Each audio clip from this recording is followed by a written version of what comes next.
भक्तजनों, माताओं, बहनों, सादर जय श्री कृष्ण। मैं हूं आपके साथ पंडित आचार्य नीलेश शर्मा। स्वागत है आपका अपने YouTube चैनल नित्य कर्म गुरु जी पर। आज हम आप सभी को बसंत पंचमी माता सरस्वती की पूजन की कथा सुनाने जा रहे हैं। आप सभी भक्तजनों को बसंत पंचमी महापर्व की बहुत बहुत शुभकामनाएं एवं बधाइयाँ। माता सरस्वती का भरपूर आशीर्वाद आप सभी के जीवन पर सदैव बना रहे। माता सरस्वती विद्या, बुद्धि, धन, यश, कीर्ति अपने भक्तों को प्रदान करे। माघ मास के शुक्ल पक्ष की पंचमी तिथि को, जिसे कि श्री पंचमी या बसंत पंचमी के नाम से भी जाना जाता है, इस दिन को जाना जाता है।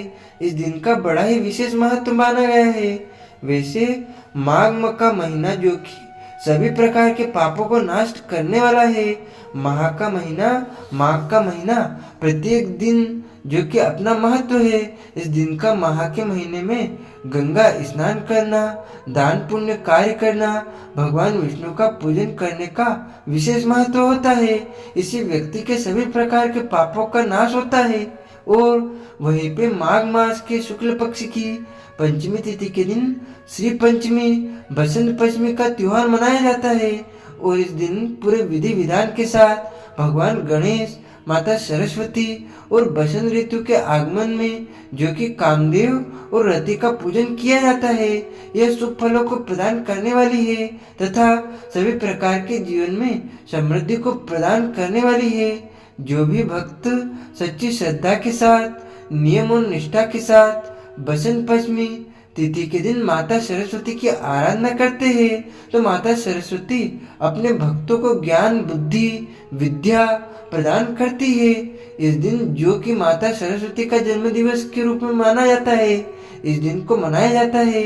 इस दिन विद्यार्थियों के लिए और खास करके जो भी कला के क्षेत्र में है, गायन वादन करने वाले हैं, उन सभी के लिए इस दिन का विशेष महत्व होता है। बसंत पंचमी के दिन माता को आप पीला वस्त्र, पुष्प पीला अर्पित करना चाहिए, धूप दीप दिखाना चाहिए, पीले वस्तु का भोग लगाना चाहिए। इसे माता सरस्वती अपने भक्तों पर अति प्रसन्न होती है। तो आइए सुनते हैं बसंत पंचमी की कथा। तो बोलिए प्रेम से माता सरस्वती की जय। कथा के अनुसार सृष्टि के प्रारंभिक काल में भगवान शिव की आज्ञा से भगवान ब्रह्मा ने जीवों को खास तौर पर मनुष्य योनि की रचना की, लेकिन अपने सर्जन से वे संतुष्ट नहीं थे। उन्हें लगता था कि कुछ न कुछ कमी रह गई है, जिसके कारण चारों ओर मौन छाया रहता है। तब ब्रह्मा जी ने इस समस्या के निवारण के लिए अपने कमंडल से जो कि अपने हथेली पर जल लेकर संकल्प स्वरूप जल छिड़का। उसी समय एक देवी जो कि दिव्य रूप में प्रकट हुई।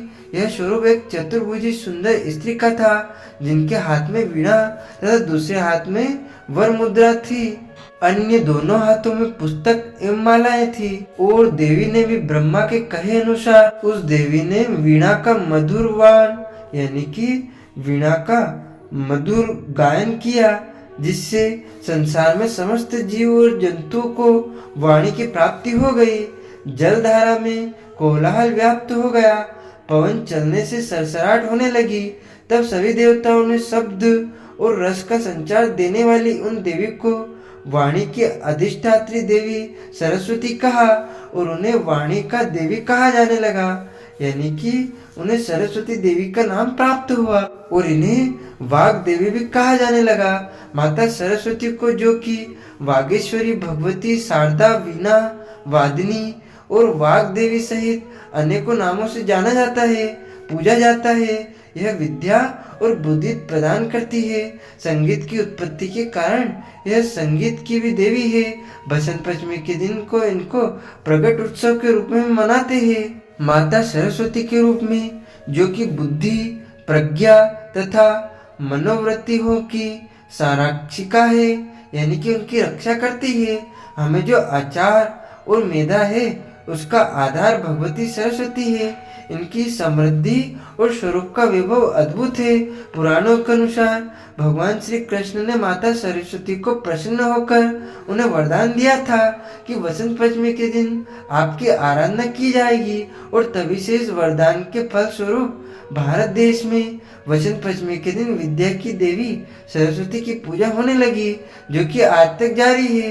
बसंत ऋतु के आते ही प्रकृति का कण कण खिल उठता है। मानव तो क्या, पशु पक्षी तक उल्लास से भर जाते हैं। हर दिन नई उमंग से सूर्योदय होता है और नई चेतना प्रदान कर अलग दिन फिर आने का आश्वासन देकर चला जाता है। माघ का महीना जो कि पूरा मास ही उत्सव देने वाला है। बसंत पंचमी का पर्व भारतीय जनजीवन को अनेक तरह से प्रभावित करता है। प्राचीन काल से इसे ज्ञान और कला की देवी माँ सरस्वती का जन्म दिवस के रूप में मनाया जाता है।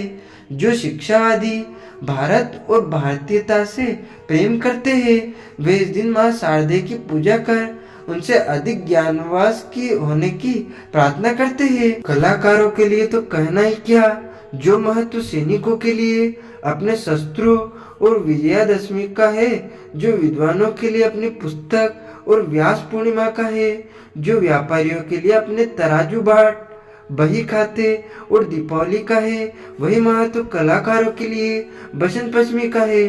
और विद्यार्थियों के लिए, चाहे वे कवि हो या लेखक गायक हो या वादक नाटक हो या नृत्य का, सब दिन का प्रारंभ अपने उपकरणों की पूजा और माँ सरस्वती की वंदना सभी इस दिन को करते हैं। इसके साथ ही यह पर्व हमें अतीत की अनेक प्रेरक घटनाओं भी याद दिलाता है।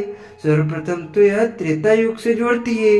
रावण द्वारा माता सीता के हरण के बाद श्री राम उनकी खोज में दक्षिण की ओर बढ़े, जिसमें जिन स्थानों पर वे गए उनमें दंडकारण्य भी था।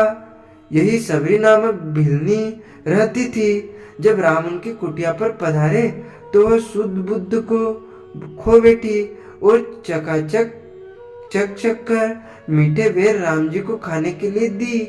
और यही प्रेम में पड़े झूठे बेर वाली घटना को राम कथा के सभी गायकों ने अपने अपने ढंग से भी प्रस्तुत किया।